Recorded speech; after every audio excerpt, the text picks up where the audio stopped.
जय गुरुजी, शुक्राना गुरुजी, अनंतम अनंतम शुक्राना गुरुजी। गुरुजी महाराज जी के श्री चरणों में कोटि कोटि प्रणाम और गुरुजी की प्यारी सभी संगत को जय गुरुजी। गुरुजी की कृपा अपरंपार है, उनकी महिमा शब्दों में बांध पाना असंभव है। कहते हैं जब स्वयं परमात्मा किसी रूप में धरती पर अवतरित होते हैं तभी ऐसे गुरु का जन्म होता है। गुरुजी जब किसी को अपनी शरण में ले लेते हैं तो उसका जीवन चमत्कारों से भर जाता है। जिसे रास्ता नहीं दिखता उसे राह मिल जाती है, जो टूट चुका होता है उसे नई शक्ति मिलती है। असंभव सा दिखने वाला भी गुरुजी की कृपा से संभव हो जाता है। बिना कहे ही वे भक्तों का दुख समझ लेते हैं और बिना दिखे ही उनकी रक्षा कर देते हैं। गुरुजी की शरण में आने वाला कभी खाली हाथ नहीं जाता। रोग हो, भय हो, संकट हो या जीवन की कोई भी बड़ी परीक्षा, गुरुजी की कृपा से सब कुछ दूर हो जाता है। संगत जी, आज का सत्संग बहुत ही सुंदर, बहुत ही प्यारा सत्संग है।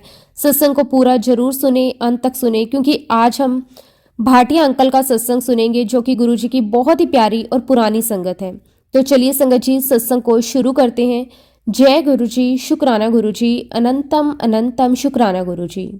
सबसे पहले मैं गुरुजी महाराज जी के चरण कमलों में अपना कोटि कोटि प्रणाम अर्पित करता हूँ। गुरुजी महाराज जी की अपार कृपा से आज हम सब यहाँ बैठे हैं और मेरी प्यारी साथ संगत जी, आप सभी को भी मेरा सादर नमस्कार। जय गुरुजी, शुक्राना गुरुजी।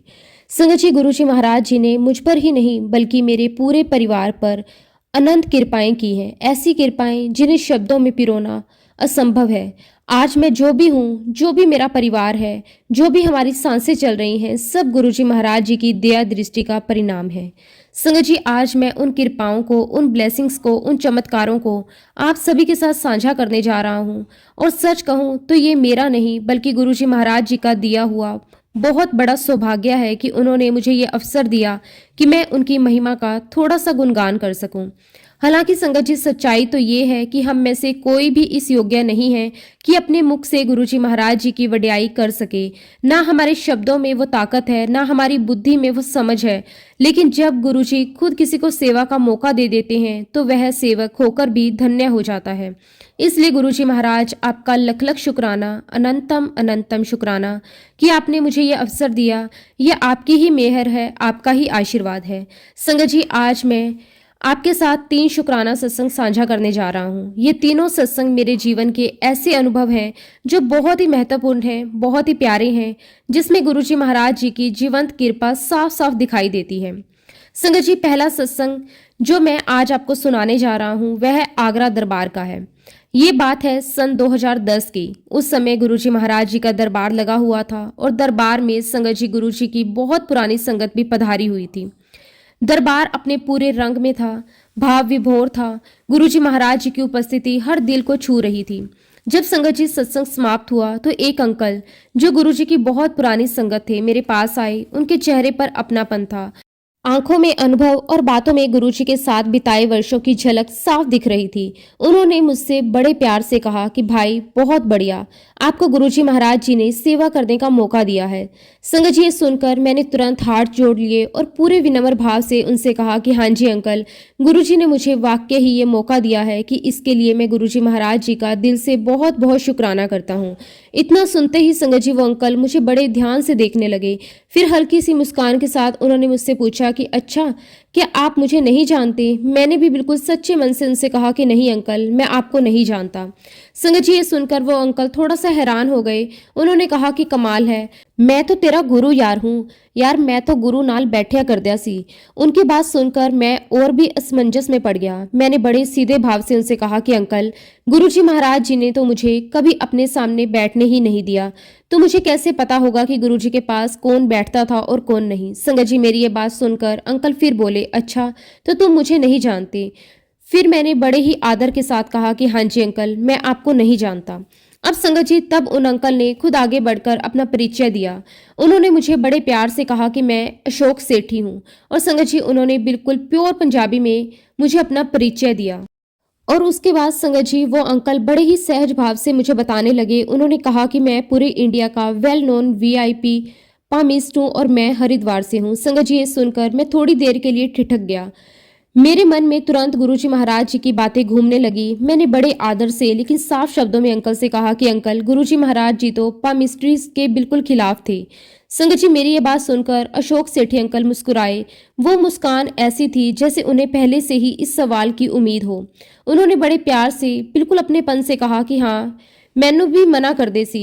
फिर अंकल ने आगे बताया कि गुरुजी महाराज कैसे उनसे बात किया करते थे। उन्होंने कहा, पर गुरुजी मैनू कहते सी, अरे तुझे भी तो रोटी खानी है, चल जा, आज तो अडवाणी नू बेवकूफ बना के आ। संगत जी, ये कहते हुए अंकल की आंखों में एक अलग सी चमक आ गई। उन्होंने आगे बताया, कभी गुरुजी कहते हैं चल जा, आज मुलायम को बेवकूफ बना कर आ, और कभी कभी गुरुजी हंसते हुए कहते थे चल जा, आज मायावती को बेवकूफ बना के आ। संगत जी, इस प्रकार अशोक सेठी अंकल मुझे अलग अलग नाम गिनाते रहे, कभी अडवाणी, कभी मुलायम, कभी मायावती, और इस तरह गुरुजी महाराज उन्हें अलग अलग लोगों के पास भेजा करते थे।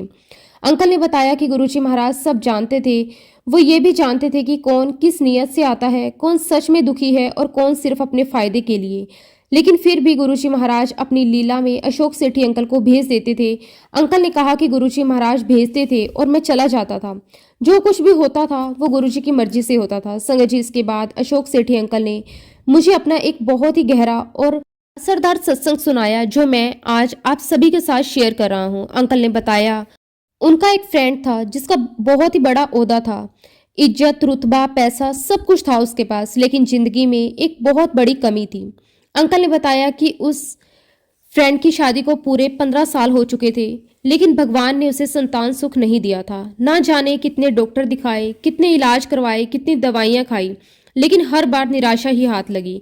आखिरकार एक दिन वह टूटे हुए मन से अशोक सेठी अंकल के पास आया। उसने बहुत भारी दिल से कहा कि यार, मेरी कुंडली बनाकर देख, अब तो मैं एक बच्चा अडॉप्ट करने का सोच रहा हूँ। संगत जी, अशोक सेठी अंकल ने उनकी जन्म पत्री बनाई, बहुत ध्यान से देखी, हर ग्रह, हर दशा, हर योग को परखा, और फिर कुछ देर चुप रहने के बाद उन्होंने अपने फ्रेंड से साफ शब्दों में कह दिया कि देख, तो कोई बच्चा अडॉप्ट मत करना। फ्रेंड ने हैरानी से पूछा कि क्यों, तो अंकल ने कहा कि तेरी पत्रिका में संतान सुख नहीं है। संगत जी, ये सुनकर उस अंकल के पैरों तले जमीन खिसक गई। 15 साल की उम्मीदें, सपने और इंतजार सब एक पल में टूटता हुआ सा महसूस हुआ। थोड़ी देर के बाद जैसे अशोक सेठी अंकल ने मन में कुछ आया, उन्होंने अपने फ्रेंड से कहा कि चल, मैं तुझे एक जगह लेकर चलता हूँ। फ्रेंड ने पूछा कि कहाँ। अंकल ने कहा कि चल, मैं तुझे निर्मल सिंह जी के पास लेकर चलता हूँ। अब संगत जी, यहाँ एक बहुत ही महत्वपूर्ण बात है कि जब अशोक सेठी अंकल गुरुजी का नाम ले रहे थे तो मेरे मन के अंदर अजीब सा भाव उठने लगा। मुझे अंदर से बहुत गुस्सा आ रहा था। मैं सोच रहा था कि ये गुरुजी महाराज का नाम ऐसे कैसे ले सकते हैं। लेकिन संगत जी, मैं कुछ बोला नहीं। मैं चुपचाप बैठा रहा और पूरे ध्यान से अंकल का सत्संग सुनने लगा। अंकल ने आगे बताया कि उन्होंने अपने फ्रेंड से कहा कि चल, मैं तुझे निर्मल सिंह जी के पास लेकर जाता हूँ। और फिर उन्होंने बताया कि जब वे दोनों निर्मल सिंह जी के पास पहुंचे तो गुरुजी महाराज बैठे हुए थे, बहुत शांत, बहुत सहज, जैसे सब कुछ पहले से जानते हों। बैठे बैठे ही बातचीत शुरू हो गई। गुरुजी ने बिना ऊपर देखे पूछा कि कौन है, तो मैंने गुरुजी से कहा कि ये मेरा फ्रेंड है, डीआईजी है। फिर गुरुजी ने पूछा कि क्या करने आए हैं, तो फिर मैंने जवाब दिया कि इनकी शादी को 15 साल हो चुके हैं और मेडिकली इनको बच्चा नहीं हो सकता। तो फिर गुरुजी महाराज जी ने मुझसे बहुत शांति से पूछा कि तेरी विद्या की कहती है। मैं एक पल के लिए रुक गया। मन में आया कि गुरुजी तो सब जानते हैं, फिर भी पूछ रहे हैं। मैंने हाथ जोड़कर सच सच कह दिया कि गुरुजी, मेरी विद्या तो यही कहती है कि इसे कोई बच्चा नहीं हो सकता। मेरी बात सुनकर गुरुजी महाराज जी ने बड़े सहज भाव से कहा, तो फिर ठीक है, जो दिया है उसी में जिंदगी अच्छे से कट रही है, बच्चे की कोई लोड़ नहीं। गुरुजी के ये शब्द सुनते ही ऐसा लगा जैसे पूरा वातावरण एकदम शांत हो गया हो। हम सब कोई 5 से 10 मिनट तक बिल्कुल चुपचाप बैठे रहे। उस मौन में भी गुरुजी की मौजूदगी बहुत कुछ कह रही थी। थोड़ी देर के बाद चाय प्रसाद आई। हमने श्रद्धा से चाय प्रसाद ग्रहण किया और उसके बाद जब हम गुरुजी महाराज जी को प्रणाम करके जाने लगे तो मेरे मन में एक सवाल फिर से उठ खड़ा हुआ। मैंने एक बार फिर गुरुजी से विनम्रता से पूछा कि गुरुजी, अब आप ही बताइए, मुझे क्या करना चाहिए। गुरुजी महाराज जी ने मुझे देखा और सिर्फ इतना कहा कि 2 मिनट चुप रहो। मैं चुप हो गया। पूरे 2 मिनट ऐसे बीते जैसे समय थम गया हो। और फिर गुरुजी महाराज जी ने मेरे साथ आए डीआईजी साहब की ओर देखा और बोले, अब तू मेरे कोल आ ही चुका है तो जा, तुझे मुंडा ब्लेस किता। ये सुनते ही मैंने गुरुजी के चरणों में शीश झुका लिया। गुरुजी से आशीर्वाद लेकर मैं और मेरे साथ जो मेरा दोस्त आया था, हम बाहर आ गए और कार में बैठ गए। कार में बैठते ही उन्होंने मुझसे कहा कि अरे ये तेरा कैसा फ्रेंड था, निक्कर और टी शर्ट पहनकर बैठा हुआ था और उसने मुझे कह दिया कि जा तेनू मुंडा ब्लेस किता। मैंने पूरे विश्वास के साथ उनसे कहा कि अगर गुरुजी ने कह दिया है कि मुंडा ब्लेस किता तो मुंडा ही होगा। ये सब सुनते सुनते मेरे अंदर भी उत्सुकता जाग गई थी, लेकिन फिर भी मैं खुद से ही सवाल करने लगा, क्या मुझे गुरुजी के वचन पर सवाल करना चाहिए? और सच कहूं तो उसी पल मुझे अपने ऊपर शर्म भी आने लगी कि गुरुजी की बात पर संशय क्यों आया। गुरुजी महाराज की कृपा के बाद में सच में उस डीआईजी साहब को एक बेटा हुआ। ये था मेरा पहला सत्संग। अब संगत जी मैं आपके साथ अपना एक दूसरा सत्संग शेयर करता हूँ। संगत जी ये सत्संग मेरे बहुत अच्छे फ्रेंड रिंकू शर्मा अंकल का सत्संग है। ये सत्संग गुरुजी महाराज जी के दरबार में गुरुजी ने 3 लोगों से कहा कि जाओ ध्यान लगाओ, उधर जाकर बैठ जाओ और ध्यान लगाओ। वो तीनों व्यक्ति उठे और ध्यान लगाने बैठ गए। उसके बाद गुरुजी ने रिंकू शर्मा अंकल जी से कहा कि जा तू भी ध्यान लगा। तो रिंकू अंकल कहने लगे कि गुरुजी मुझसे तो ध्यान नहीं लगता, मैं ध्यान नहीं लगा सकता। गुरुजी ने फिर कहा कि नहीं, जाकर ध्यान लगा। अब संगत जी चारों व्यक्ति ध्यान लगाने चले गए और फिर 1 से 1.5 घंटे के बाद गुरुजी ने चारों को बुलाया। गुरुजी ने उनसे एक बंदे से पूछा कि जब तूने ध्यान लगाया तो तूने क्या देखा? तो वो कहने लगा कि गुरुजी महाराज मैंने शिव नगरी के दर्शन किए। गुरुजी ने अब दूसरे से पूछा कि तूने क्या देखा? तो उसने कहा कि गुरुजी महाराज आपने तो मुझे ब्रह्मांड लोक दिखा दिया। गुरुजी ने जब तीसरे से पूछा कि तूने क्या देखा तो उसने गुरुजी से कहा कि गुरुजी आपने तो मुझे स्वर्ग लोक दिखा दिया। अब बारी आई संगत जी रिंकू शर्मा अंकल की। गुरुजी ने पूछा रिंकू तू की व्याख्या। जब गुरुजी ने ये प्रश्न किया तो रिंकू शर्मा अंकल अपनी गर्दन टेढ़ी करके बैठे रहे। गुरुजी ने फिर पूछा रिंकू तू की व्याख्या। उसके बाद रिंकू शर्मा अंकल ने कहा कि गुरुजी मैं तो ऐश्वर्या राय ते काजोल देखी, मैं कुछ नहीं और देखा। तो रिंकू शर्मा अंकल की बात सुनकर गुरुजी बहुत जोर जोर से हंसे और कहने लगे ये भी झूठ बोल रहा है, ये भी झूठ बोल रहा है और ये भी झूठ बोल रहा है, सच तो सिर्फ तूने कहा है। ये था संगत जी मेरा दूसरा सत्संग। अब जो मैं आपको तीसरा सत्संग सुनाने जा रहा हूँ वो आज के संदर्भ में बहुत ही इम्पोर्टेंट है। और संगत जी ये तीसरा सत्संग मेरी अपनी बहन का है। अब संगत जी मेरी बहन ने गुरुजी महाराज जी के खास सेवादार के साथ अपना एक बिजनेस स्टार्ट करने का सोचा। संगत जी उसके लिए मेरी बहन ने अपनी एफडी तुड़वाई, उसका सारा पैसा अपने अकाउंट में डलवा दिया और फिर शाम को वो गुरुजी के पास गई।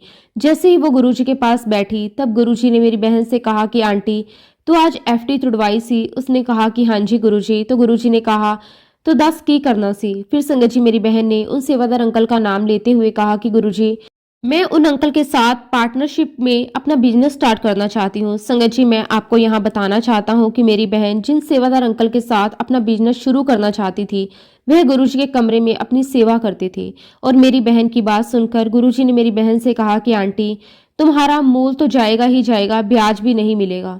चुपचाप पैसा अंदर एफडी कर ले और शांति से बैठ जा। संगत जी आप ध्यान दीजिएगा, अब मैं वह शब्द कहने जा रहा हूँ जो गुरुजी ने कई संगत को कहा कि जो भी व्यक्ति मेरी सेवा कर रहा है, मेरे पास है, मेरे मंदिर रोज आता है, मेरी सेवा करता है, मेरा सेवादार है, इसका मतलब ये कतई नहीं है कि वह मेरे बहुत करीब है।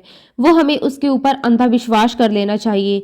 जो व्यक्ति मुझसे बहुत दूर है, रोज मेरे मंदिर नहीं आ पाता, मेरी सेवा नहीं कर पाता, इसका मतलब ये नहीं है कि वो मुझसे बहुत दूर है। संगत जी आज मैंने आपके साथ जो 3 सत्संग करे हैं उन तीनों सत्संग का आज की डेट में बहुत बहुत ज़्यादा इम्पोर्टेंट है। संगत जी मैंने रिंकू शर्मा अंकल का सत्संग किया जिसमें 3 शख्स ने गुरुजी के सामने बैठकर झूठ कहा। संगत जी सोचिए, इस पर विचार कीजिए कि जो व्यक्ति अपने गुरु के सामने बैठकर झूठ बोल सकता है वह सोचिए आज कितना झूठ बोलता होगा। संगत जी जो मैंने आपके साथ अपना पहला सत्संग किया था अशोक सेठी अंकल का, जिसमें गुरुजी ने अशोक सेठी अंकल से कहा कि तूने भी तो रोटी खानी है, जा आज तू अडवाणी नु बेवकूफ बना के आ, मायावती नु बेवकूफ बना के आ। इसका क्या मतलब है संगत जी कि इस ब्रह्मांड में मेरे भगवान, मेरे महाशिव, मेरे गुरु हैं और उन्होंने इस धरती पर ना जाने कितने ही चरित्र पैदा किए हैं जो भगवान के सामने झूठ भी बोलते हैं। उन्होंने वो भी चरित्र पैदा किए हैं जो हम सबको बेवकूफ बनाने के लिए भी आते हैं, जो आजकल चल रहा है। आप देखते होंगे संगत जी की ना जाने कितने ऐसे सोशल मीडिया पर अकाउंट हैं जो खोले गए हैं जो गुरुजी के नाम पर डराए जाते हैं, जिसमें लिखा होता है कि अगर तूने ये नहीं सुना तो तेरे घर में किसी की मौत हो जाएगी, कोई दुर्घटना हो जाएगी। संगत जी आप सभी के साथ एक फियर फैक्टर खेला जा रहा है और दोषी वह नहीं है, दोषी आप हैं। बेवकूफ वो नहीं है, बेवकूफ आप हैं। और कभी ये मत सोचना कि उन लोगों ने आपको बेवकूफ़ बनाया है, क्योंकि आप खुद अपने आप को मूर्ख बना रहे हो। ऐसा देखा गया है कि आप कई लोग कितने-कितने हज़ारों उनके अकाउंट में पैसे भी डाल रहे हैं। संगत जी, सच में ये सिर्फ़ और सिर्फ़ आपको बेवकूफ़ बनाया जा रहा है। आप में से बहुत से लोग हैं जो इतना बड़ा-बड़ा जय गुरुजी, शुक्राना गुरुजी लिखते हैं। ऐसा नहीं है कि उनकी भक्ति महान है, और ऐसा भी नहीं है कि उनकी भक्ति महान नहीं है। वो लोग गुरुजी का मजाक बना रहे हैं। और संगत जी, ये कोई मेरा मैसेज नहीं है, ये गुरुजी महाराज जी का मैसेज है कि ऐसे कई सारे लोग होंगे जो आपको बेवकूफ़ बनाएंगे। मैं इतना ही कहूँगा कि अगर आप गुरुजी महाराज जी से कनेक्ट होना चाहते हैं तो आपको सिर्फ गुरुजी महाराज जी से कनेक्शन बनाना है। किसी और फालतू पोस्ट पर ना तो आपको जय गुरुजी लिखना है और ना ही आपको कोई रिप्लाई करना है। आपको टोटली उनको डिसरेज करना है। और जो संगत जी, मैंने आखिरी सत्संग अपनी सिस्टर का आपके साथ शेयर किया, जिसमें गुरुजी ने कहा कि जो मेरे पास है जरूरी नहीं कि वो मेरे पास है, जो मुझसे दूर है कोई जरूरी नहीं कि वो मुझसे दूर है। आपने देखा होगा संगत जी कि 2007 में जब गुरुजी महाराज जी ने अपना फिजिकल चोला छोड़ा, उसके बाद ऐसे कई संगत सामने आई जो ये दावा करती है कि मेरे अंदर गुरुजी की आत्मा आ गई। वो बाबा बनने का दावा करते हैं। और आज मैं आपको यही कहना चाहता हूँ कि आपको सिर्फ और सिर्फ गुरुजी महाराज जी के साथ कनेक्शन जोड़ना है। ऐसे किसी भी बहरूपिये के साथ आपका कोई रिश्ता नाता नहीं है। अब संगत जी, मैं अपने सत्संग पर आता हूँ। संगत जी, मेरी जर्नी गुरुजी महाराज जी के साथ नेगेटिविटी से शुरू हुई, जो दिन प्रतिदिन बढ़ती ही चली गई। संगत जी, 5 जून 2004 को गुरुजी महाराज जी ने मेरी बहन से मेरे लिए कहा कि उसे बताने की कोई आवश्यकता नहीं है, वो खुद अपने आप मेरे पास आएगा। क्योंकि संगत जी, गुरुजी ने मुझे कई बार अपने पास बुलाया, लेकिन मैं उनके पास नहीं गया। और देखिए, 10 जून को मेरी सीधी आंख की रोशनी चली गई। और उसके बाद संगत जी, मैंने कई डॉक्टर्स को दिखाया और मैं एक डॉक्टर के बाद दूसरा डॉक्टर बदलता रहा। फाइनली जब चेन्नई में मैंने एक डॉक्टर को दिखाया तो उसने मुझसे कहा कि आपकी सीधी आंख की रोशनी जा चुकी है, अब आपको अपने लेफ्ट आई की रोशनी को, उसके विजन को बचाना होगा। संगत जी, डॉक्टर ने यहाँ तक कह दिया कि अगर आप ऐसे नहीं करते हो तो आप अंधे भी हो सकते हो। संगत जी, ये वो समय था जब मुझे गुरुजी महाराज याद आए, क्योंकि संगत जी, मैं गुरुजी के कई सारे चमत्कार 2003 में सुनता आ रहा था। और संगत जी, गुरुजी महाराज जी ने खुद मुझे बुलाया। हर वह संगत जो गुरुजी के पास आती है वह खुद नहीं आती, उसे स्वयं गुरुजी महाराज बुलाते हैं। अब संगत जी, मैं गुरुजी महाराज जी के पास 7 जुलाई 2004 को पहुंचा, गुरुजी के बर्थडे वाले दिन। अब चूंकि संगत जी, मैं पढ़ा लिखा हूँ, मेरा दिमाग में बहुत सारी बातें बिल्कुल क्लियर कट थी। जो 3 बात मेरे दिमाग में थी, पहली बात जो मेरे दिमाग में बिल्कुल क्लियर थी वो ये थी कि गुरुजी महाराज कोई संत महात्मा नहीं है। और जब मैंने गुरुजी महाराज जी को देखा तब मेरे दिमाग में 2 बातें बिल्कुल क्लियर थी, क्योंकि मैं पढ़ा लिखा इंसान था। और मैं आपको बताना चाहता हूँ कि मैं ईश्वर को नहीं मानता था, ना ही कोई पूजा पाठ करता था। और आज भी संगत जी, मैं कोई पूजा पाठ नहीं करता हूँ।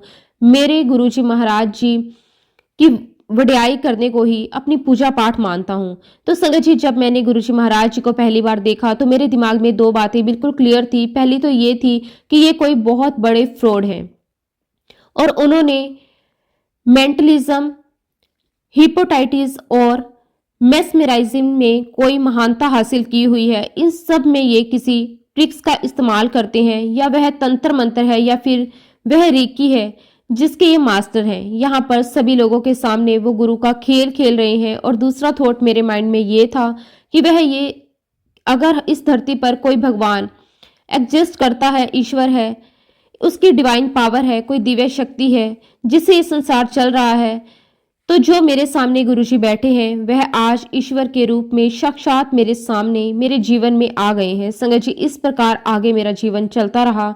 सबसे पहले गुरुजी महाराज जी ने मुझे ये प्रूफ किया कि मैं सबसे बड़ा फ्रॉड हूँ। एक्चुअली संगत जी, जब भी मैं गुरुजी से बातें करता तो गुरुजी महाराज मुझसे बात करते ही नहीं थे, ना ही वो मेरी तरफ देखते थे। वह जब भी बात करते थे हमेशा मेरी बहन को देखकर बात करते थे। अब उसके बाद गुरुजी ने हमें अपने कमरे में बुलाया। गुरुजी एक तरफ बैठे हुए, गुरुजी के राइट हैंड साइड पर मेरी बहन बैठी हुई और गुरुजी के लेफ्ट हैंड साइड पर मैं बैठा हुआ था। यहाँ मैं आपको बताना चाहता हूँ संगत जी कि मेरी शूज़ की फैक्ट्री है और मैं शूज़ डिज़ाइन करता हूँ। तो संगत जी, गुरुजी महाराज कमरे में बैठे थे, राइट हैंड साइड में मेरी बहन थी, लेफ्ट हैंड साइड में मैं था। और सारी बात गुरुजी महाराज मेरी सिस्टर को देख कर रहे थे। गुरुजी ने मेरी बहन से कहा कि ले, पूछ अपने भरा तो गुरु वास्ते जूते बना लेगा। अब संगत जी जवाब मुझे देना है, और क्योंकि गुरुजी मैं शूज का बहुत बड़ा डिजाइनर हूँ, तो मैंने गुरुजी से कहा कि हाँ जी गुरुजी मैं जूते बना दूंगा। और तभी गुरुजी ने अपने जूते निकाले और मेरी बहन की तरफ देखकर कहने लगे, अपने भाई को बोल दे कि ऐसे जूते बनाने हैं, देख ले।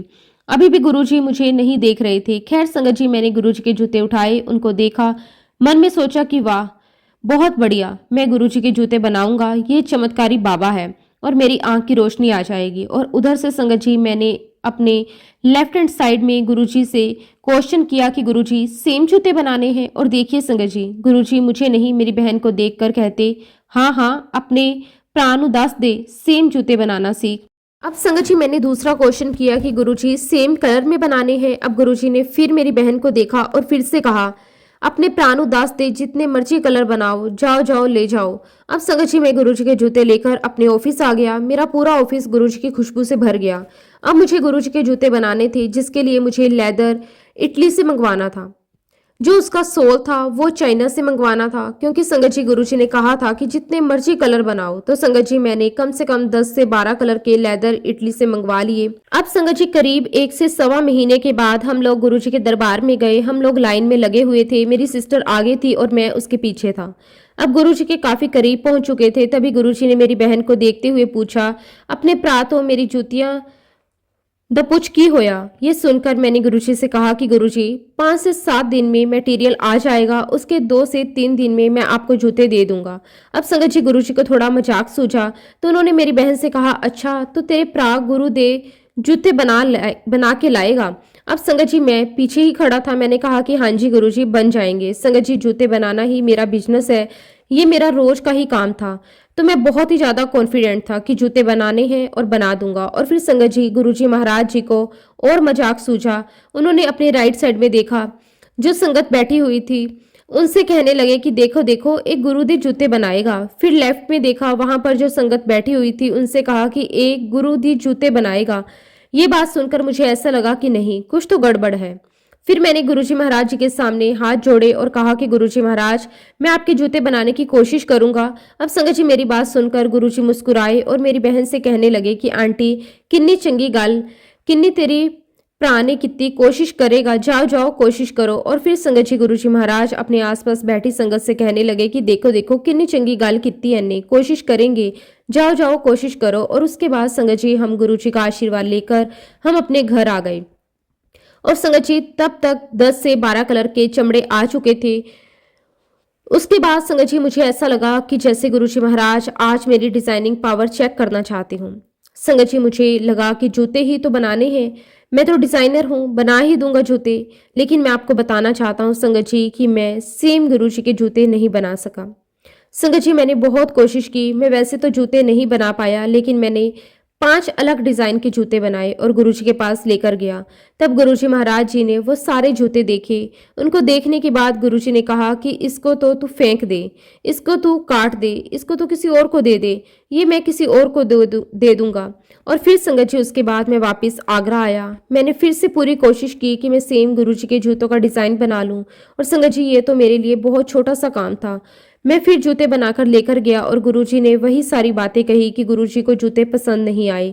अब संगत जी मैंने 2 डिजाइनर हायर किए और आप बिलीव नहीं करोगे संगत जी वो 2 डिजाइनर भी गुरुजी के सेम जूते नहीं बना पाए।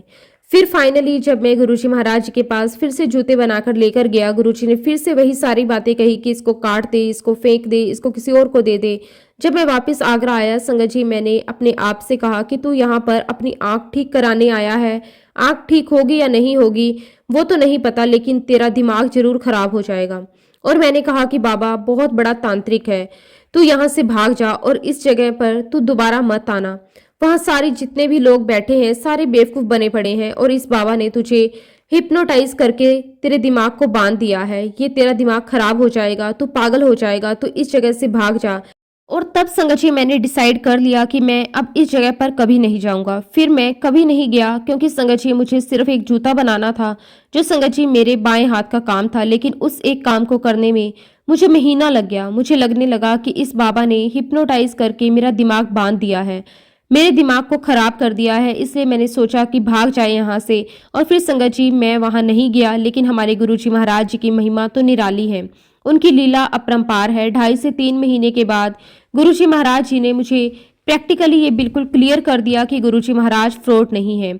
इसका भी संगत जी बहुत बड़ा सत्संग है, वो मैं किसी और दिन सुनाऊंगा। और जिस दिन गुरुजी ने ये क्लियर कर दिया, उस दिन मैंने अपने मन ही मन गुरुजी से कहा कि गुरुजी आप कौन हैं, ये तो मैं नहीं जानता, लेकिन मैं आज से आपके पास हमेशा आऊंगा।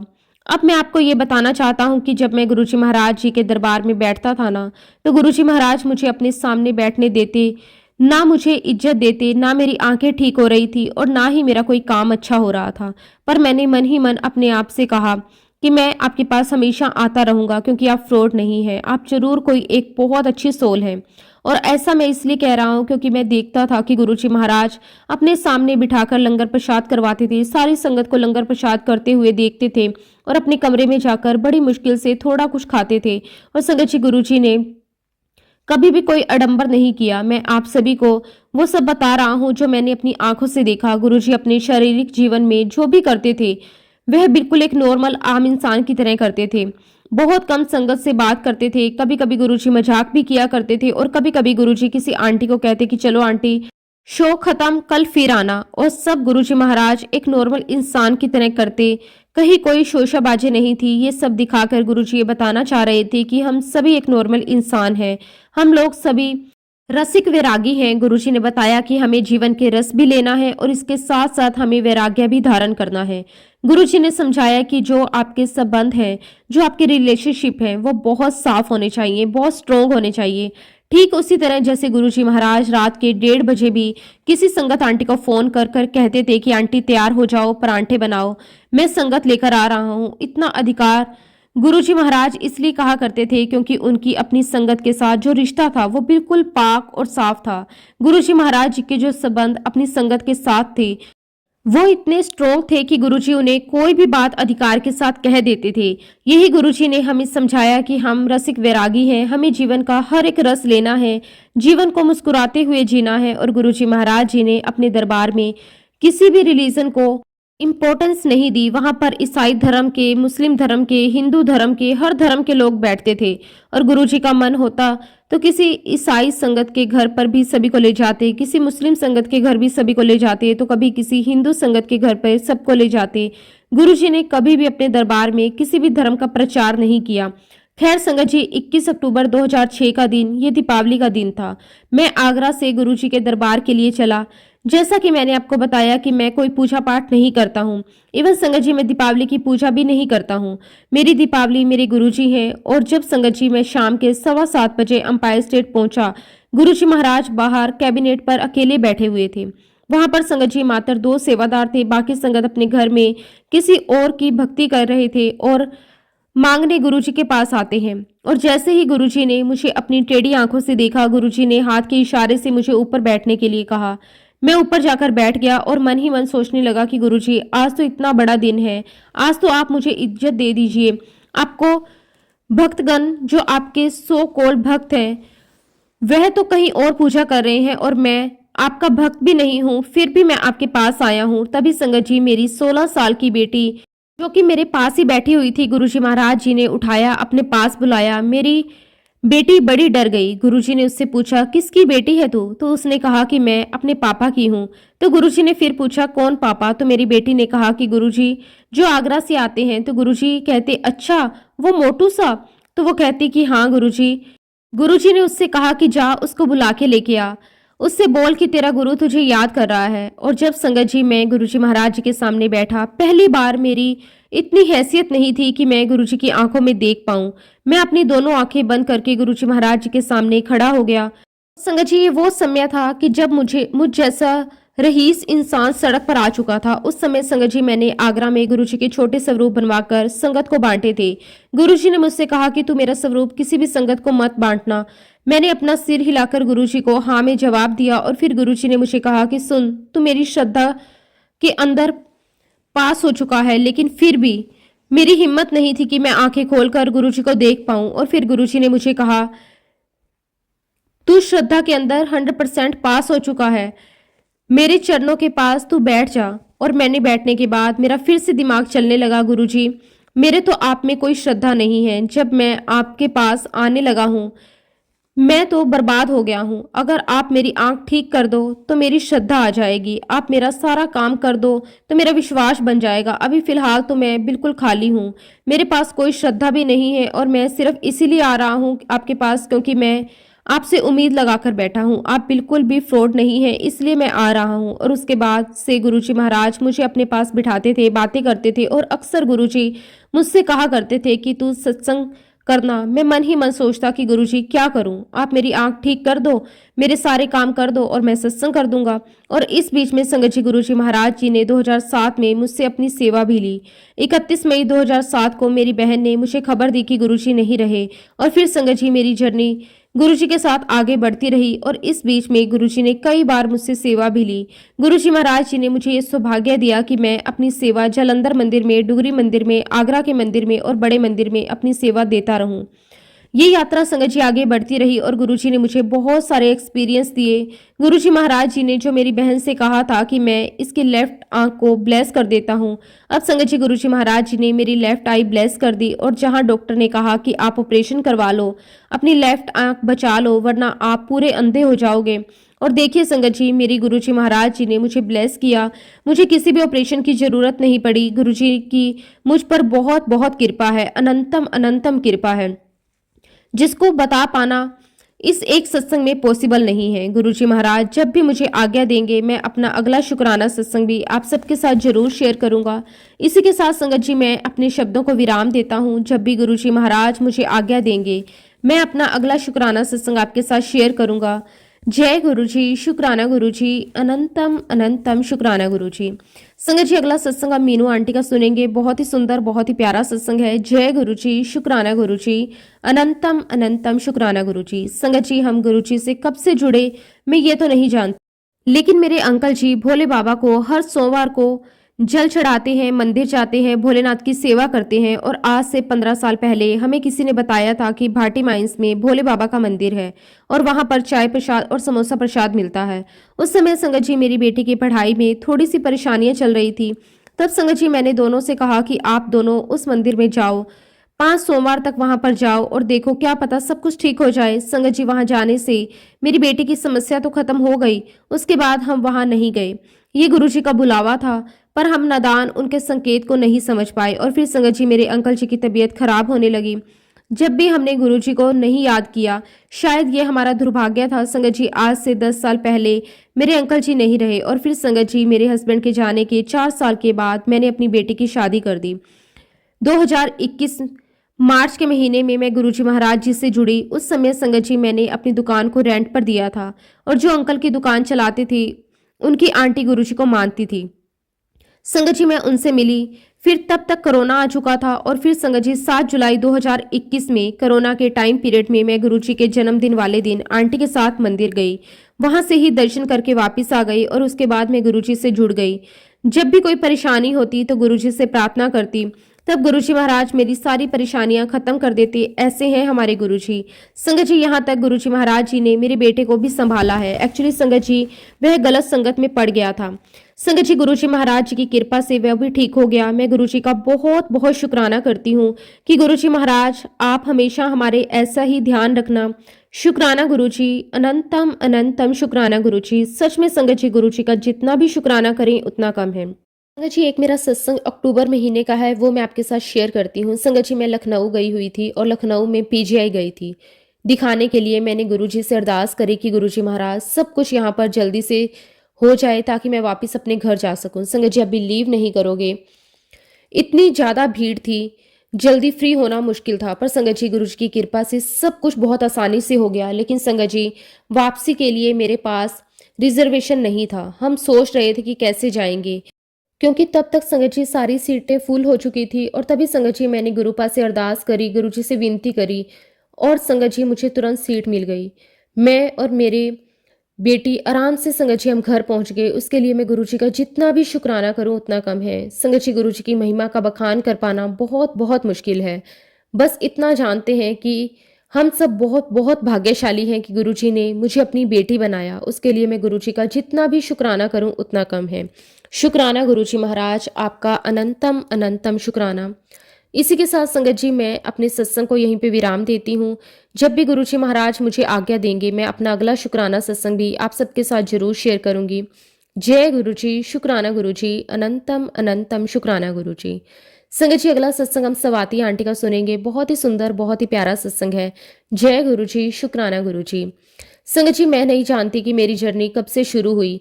मैं ये कह सकती हूँ कि गुरु जी ने मुझे अपने साथ जोड़ा है। गुरु जी ने मुझ पर बहुत बहुत कृपा की है, मुझे अपने चरणों में जगह दी है। संगत जी मैं गुरु जी महाराज जी के साथ जुलाई 2024 में जुड़ी, परंतु उससे पहले मुझे एक बार 2018 में मौका मिला था। एक्चुअली संगत जी मेरे एक रिलेटिव के यहाँ पर गुरु जी महाराज जी का सत्संग था। मैं उस सत्संग में तब गई जब सत्संग खत्म हो चुका था, क्योंकि संगत जी मैं गुरुओं में विश्वास नहीं करती थी। मेरा एक्सपीरियंस बहुत खराब रहा है। पहले मैं किसी गुरु को मानती थी, लेकिन संगत जी मैंने उनको मानना छोड़ दिया था, क्योंकि वहां पर सिर्फ पैसे वालों को ही पूछा जाता था। ये देखकर मुझे बहुत बुरा लगता था।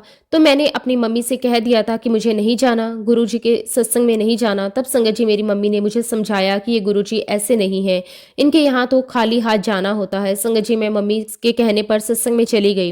हालांकि संगत जी मैं जब तक पहुंची तब तक सत्संग खत्म हो चुका था। उसके बाद संगत जी 2023 में मैं बड़े मंदिर भी गई थी।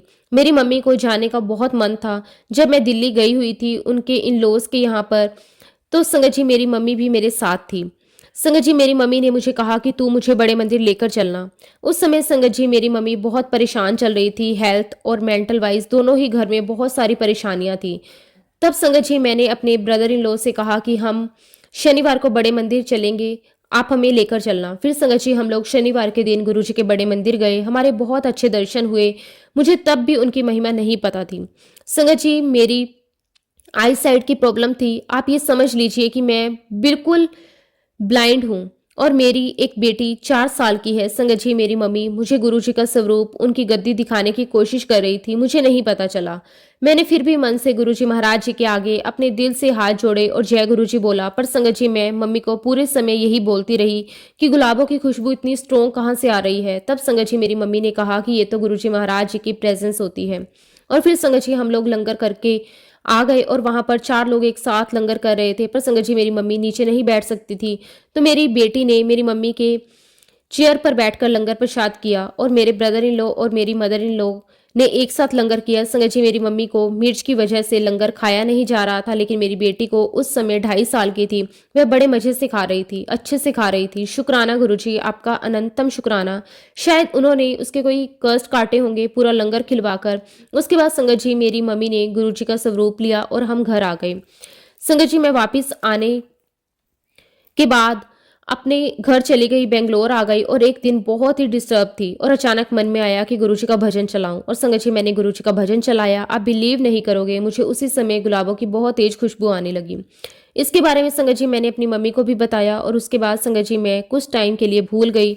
और जून 2024 में मेरी लाइफ में फाइनेंशियल ऐसी प्रॉब्लम आई जिससे संगत जी मेरे हस्बैंड के पास कोई काम नहीं था, मेरी सैलरी पर घर नहीं चल पा रहा था, क्योंकि सर पर बहुत सारा कर्जा था। हम बहुत परेशान हो चुके थे। और फिर मेरी मम्मी ने कहा कि तू गुरुजी के सत्संग सुन और अपनी सारी परेशानियां गुरुजी महाराज जी को बोल दे, वो सब कुछ ठीक कर देंगे। और मैंने यूट्यूब पर गुरुजी के सत्संग सुनना शुरू कर दिए और संगत जी मैं सत्संग सुनती रही और उसके बाद मेरी लाइफ में अपने आप संगत जी गुरुजी की कृपा होती चली गई। संगत जी सत्संग सुनने से, गुरुजी का मंत्र जाप करने से, गुरुजी को मान लेने के बाद मेरी लाइफ में बहुत से चेंजेस आए। मेरी लाइफ बदल गई। मेरे हस्बैंड को जॉब ब्लेस हुई गुरुजी महाराज जी ने, जिसकी कोई उम्मीद नहीं थी, लेकिन संगत जी गुरुजी महाराज जी के आशीर्वाद से उन्हें जो जॉब मिली वो वर्क फ्रॉम होम मिली, क्योंकि संगत जी मेरे हस्बैंड को चलने की प्रॉब्लम है। और उसके बाद गुरुजी की कृपा शुरू हो गई। संगत जी गुरुजी महाराज जी ने मुझे कितनी ही बार आधी रात को पिकॉक की आवाज़ सुनाई है, मुझे बहुत क्लियर आवाज़ सुनाई दी है। मैंने उसी समय गुरुजी का बहुत बहुत शुक्राना किया है। संगत जी रोजेस की खुशबू के रूप में गुरुजी ने मुझे अपनी प्रेजेंस महसूस करवाई है। गुरुजी महाराज जी ने मेरी बेटी को बहुत ब्लेस किया है। मेरी बेटी भी गुरुजी को बहुत मानती है। वो भी डेली गुरुजी महाराज जी का मंत्र जाप करती है, तभी स्कूल जाती है। यहाँ तक कि संगत जी अगर उसे कोई चोट भी लग जाती है तो कहती है कि गुरुजी मेरी चोट ठीक कर दो। संगत जी मेरी बेटी को कोई भी प्रॉब्लम होती है तो गुरुजी को ही कहती है, फिर मैं उसको कहती हूँ कि गुरुजी ने ठीक कर दिया, चलो शुक्राना करो, और वो शुक्राना करती है। इनफैक्ट संगत जी उसके पापा को अगर कोई प्रॉब्लम होती है तो वो कहते हैं कि मैं गुरुजी को बोल दूंगा, वो ठीक कर देंगे। अभी रिसेंटली संगत जी गुरुजी महाराज जी ने हमें ब्लेस किया, मेरे हस्बैंड को ब्लेस किया, उनकी जॉब पुणे में लगवाई। उस जॉब के लिए संगत जी शिफ्ट होने के लिए हमारे पास पैसों की बहुत कमी थी, पर गुरुजी ने ऐसी ब्लेसिंग की संगत जी कि हमें 5 स्टार होटल में 15 दिन तक फ्री रहना करवाया। हमने वहां पर फ्री में खाया पिया, हमारी फ्लाइट की टिकट्स भी फ्री रही, यहाँ तक कि संगत जी पूरी फैमिली की टिकट फ्री रही। हम पर जो कर्जा था वो 90% कर्जा संगत जी गुरुजी महाराज की कृपा से खत्म हो गया है। शुक्राना गुरुजी महाराज, अनंतम अनंतम शुक्राना। बस गुरुजी ऐसे ही हमेशा अपनी कृपा मेहर हम पर बनाए रखना। जय गुरुजी, शुक्राना गुरुजी, अनंतम अनंतम शुक्राना गुरुजी। ओम नमः शिवाय, शिव जी सदा सहाय। ओम नमः शिवाय, गुरुजी सदा सहाय। जय गुरुजी, शुक्राना गुरुजी।